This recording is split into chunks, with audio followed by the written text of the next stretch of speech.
guys! Welcome to Super Klein's Vlog. My name is Kay and ngayon nandito ulit tayo sa Coast Residences para magsagawa ng isang preventive maintenance ng ating isang unit. Tara, check natin ang ginagawa nila.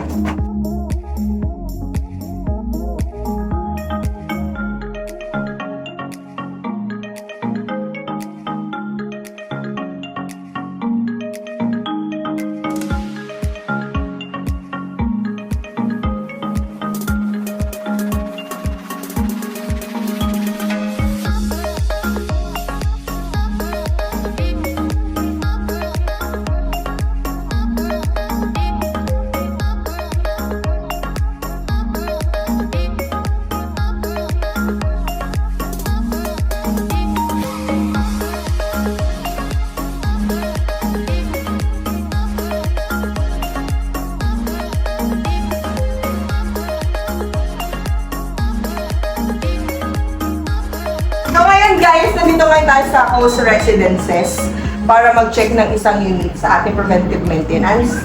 Ngayon, ang ginagawa po natin ay AC cleaning. Honey, ating interview ng ating AC tech. Man, say hi to our vlog! Hi guys. So, ano dapat ginagawa sa AC? Binubuksan. I know. Pero dapat ano siya, sa preventive maintenance, ilang months dapat nililinis? 4 to 5 months dapat nililinis na yung AC. Eh, paano pag tulad nito, summer, mainit? 4 to 5 months pa rin. As long, depende pa rin sa gamit. Kung araw-araw na kakaba ng gamit. Bakit kailangan ng preventive maintenance? Ginagawa ang preventive maintenance para hindi masira yung AC. Para. Kasi if ever na hindi mo siya i-maintain ng linis, may mga parts na pwedeng bumigay. O hindi niya mabibigay yung tamang lamig pag hindi siya nalinis ng maayos. Kung na-maintain ng linis. Kasi may mga alikabok na pumupunta sa filter at sa fan. So pag nag-AC cleaning ba, kailangan mag-a-add na rin ng refrigerant? No. Refrigerant is lifetime, not unless pag may butas yung unit mo. So ano yung mga nagkukos ng sira ng AC?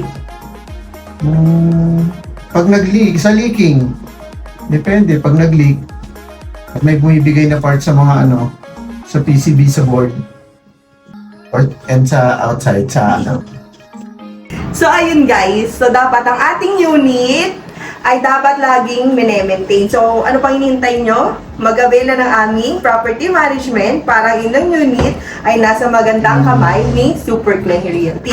Para maiwasan din ang sira ng ating mga air conditioner, ng unit like mga partition yan. Pero sa ngayon, ang chinecheck natin AC. Ha guys?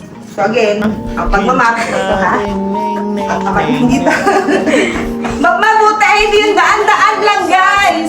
Ganun yung paglilinis. Yung tamang paglilinis, hindi yung ganyan-ganyan lang. Dapat inukod-kod yan para mawala yung mga dumi-dumi.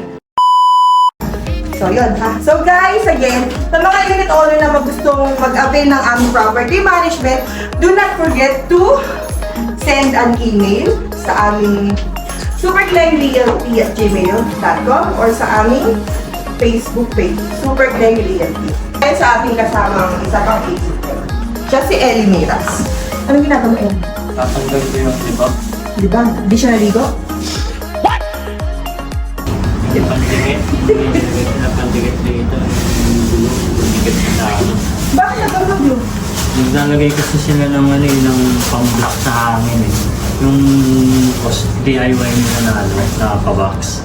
Anong purpose nun? Yung buga ng hangin pababa sa kanila. So yun yung sinasabi niya kasi merong mga tenant na nagpapalagay ng AC. Gusto na lang malamig. Pero ayaw nila yung alam yun, ayaw nila na sobrang lamig. Kaya naglalagay sila ng takip.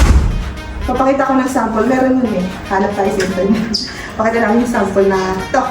Yan ah. Yan siya. Yan siya. Yan. Ganyan yung sinasabi na nag-dinidikit ko. Or minsan nag-DIY mga kailangan natin. Para ayaw nila magbawas ng lamig. Pero ayaw nila na sobrang lamig. So nilalagay sila. Ganun yun.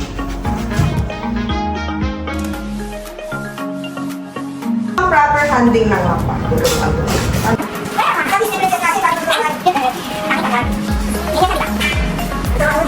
Siguro na madras tayo. Ang hawak ganyan ah, hindi ganito ah, kasi baka mamaya tumawa.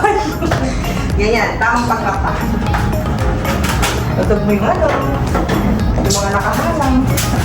Map mo yung mga gilid-gilid. Yan, hindi yung daan-daan lang na mga ano. Basta na lang, hindi ganyan ha. Hindi yung ganyan lang ha. Tipong map ng mga taga-food ha. Hindi ganon. Nagdukod ko. Ngayon, alam nyo na mag-map kung paano. So don't forget to like, share, and subscribe to Super Thanks channel. Bye! 3 hours later. Ito na nga ka Super Bunny. Kapag AC tech ba, nasasanay na talaga nakatingala sa likod. Siyempre, nakatingin ako dun eh. Siyempre, nakatingin ako sa So, AC. sobrang ngalay mo na baka kakalinis ng AC. O yung pagi na Kasama ba yan? Ha? Oo, kasama yan. Ganun talaga. Kailangan nakatingala ka. Ang AC nasa taas, hindi naman sa baba, di ba? Kung Kahit nagsasalita. Oy, may AC na nakalagay sa baba, ah. meron nga, oh. Bye! Wala, wala.